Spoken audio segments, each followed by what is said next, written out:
The National Bureau of Economic Research decided to do what's called a meta-analysis of all the most rigorous studies on the issue of climate change and violence. So they take those two issues, they pick the best studies, and they see what the consensus is, if there is one.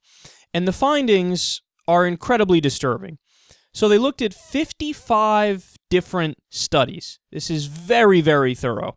And they found, quote, domestic violence, road rage, assault, murder, rape, ethnic violence, land invasions, gang violence, civil war, and other forms of political instability, such as coups, are linked with changes in drought and rainfall patterns, but especially increases in temperature. All have a meaningful link to increases in forms of violence. Whoa. So, in other words, yes, there is a connection between climate change and violence.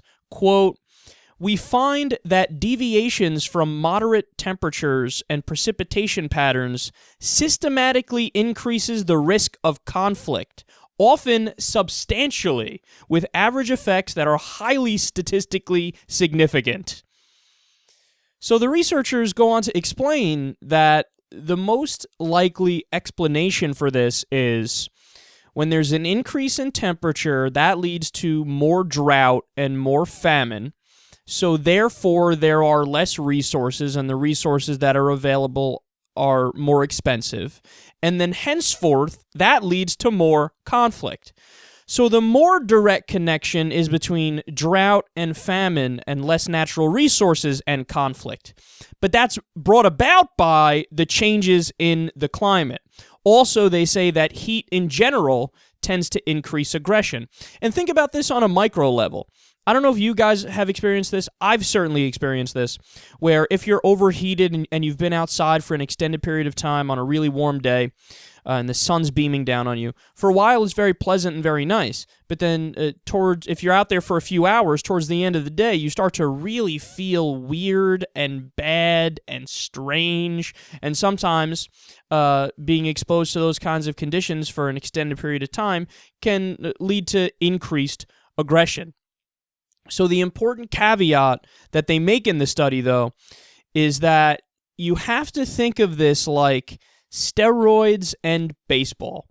So taking steroids did not cause any particular home run to be hit.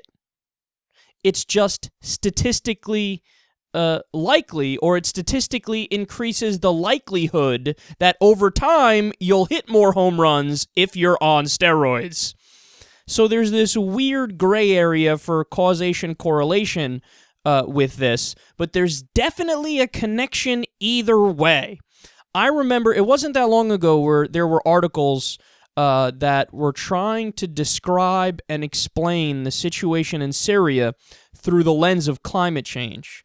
And I read the headline for a couple of those, and I said, that's ridiculous. That's an absolute stretch to say the Syrian civil war is based on climate change is absurd. But then after reading this report, which came out today, the meta-analysis, I said, let me go back and actually read the articles and give them a chance and not just go based off the headline, because this actually makes sense to me if you look at it through the context of what I learned today. So I go back and read the articles, and it clicked. I go, oh, I see what they're saying. Because of increased drought and famine in Syria, people who were in rural areas were forced into cities to find employment where there is no employment. So then there was a bunch of people with nothing to do, and they were really fucking pissed off, and they blamed it on the government, and then there was a civil war. Oh, so what's the lesson to take away from this?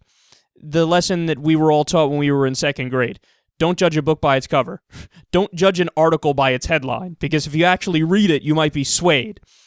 So really, really interesting / scary and depressing information and news here, because I think it's gotten to the point where we can safely say climate change is the biggest threat to humanity, the biggest threat to the planet, the biggest threat to sustainability, the biggest threat to prosperity.